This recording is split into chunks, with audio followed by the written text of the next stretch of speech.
So you're getting 2 citations of 401 for the dogs being in the crates without water. The crates can be used to transport the animals, but for them to sit inside the crate, they can't do that. So the dogs have been in the crate for over an hour, which is a violation. If they're going to sit, they have to be in they have to be in a crate, a cage that's 100 square feet.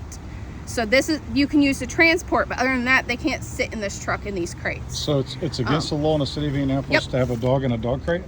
Sitting in a vehicle. If you're transporting them, yes, but you're sitting in a parking lot for over an hour, so you're not technically transporting them. So they have to be in a cage that's 100 square feet per dog.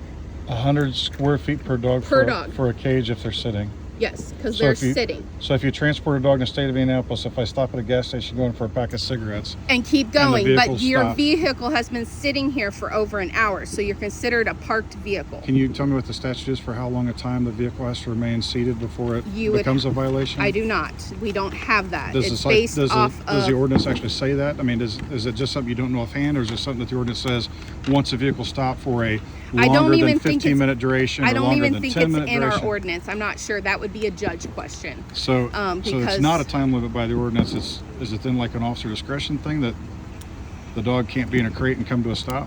Well, I mean, if you were here 15 minutes and left, it would be fine. But the ordinance doesn't say that, though. But you've been sitting here for over an hour, which makes it a stationary object, which means they've been sitting in here in a confined space. So how am I supposed to know what the ordinance says if the ordinance itself doesn't actually detail what the violation would be time-wise? I mean, if I wanted to be a perfectly... Go to the ordinance website and read the ordinance. You just wrote me the ordinance. You can't tell me that, and you do this for a living.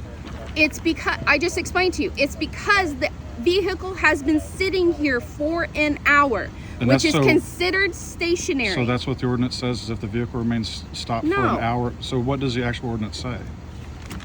I'm citing you for 401. I'm not citing you for the dog in the vehicle. I'm citing you for 401 is care and treatment violation, which it is the dog sitting in these crates that are not 100 square feet so 10 without by 10? Water.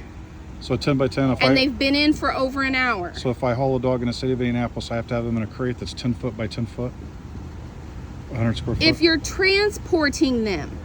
Right, which I am. You're transporting them in this, but you're not currently transporting. You're not driving. I was transporting. I left from training. I came here to pick up dinner and was going to go. I told you my food was ordered to go. But I've been out here with you for half an hour. They've been stationed out here for an hour, so that's considered sitting. You're not transporting them. But a minute ago you said if I stop for cigarettes at a gas station, that's not a violation. Because you keep going. Are you going to sit at a gas station for over an hour to buy a pack of cigarettes? Okay, so I'm diabetic, for example. If I stop at a gas station, go in, don't feel well, check my blood sugar, get some water, sit and remain and watch my health before I pull back out again, if I violated the law and then say then you might want to call an ambulance to come help you. Really? Here is your citations. Okay. It is a court citation. You go in person. Your court time, date, and address is all here. If you have questions for court. Okay, so I'm not trying to pull us away from it. I just want to see what it is here, okay? It's new at the campus center. Is this the new Yes, the new so courthouse? It's in person, yeah. It's on the August 7th at 1. August 7th so at it's 1. in person. If you have any court questions, you have to call the court.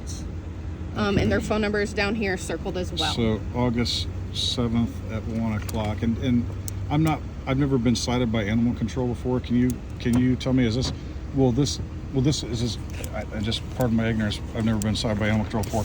Is this a situation where on this day this is going to be tried and heard, or is this going to make an appearance, ask for a trial, and then reschedule another day? That would be a court question. Okay. I'm assuming it's going to be, show up, do you admit it, do you want to pay it? No, I want to contest it. Okay, well, here's a court date, come back at another day. Yeah, you would have to talk to them about that. That they do the whole court thing. We just issue the citations, and then, so like I issued it, it goes straight to the court system. I don't have anything to do with it now. So that would be a court question. You would have to call them and ask them. Okay. And what was your name, ma'am? Officer Eiler. Eiler. Can you spell it for me, please? EULER. Is it on the citation? EULER? Is it on here? Yes. Okay, awesome.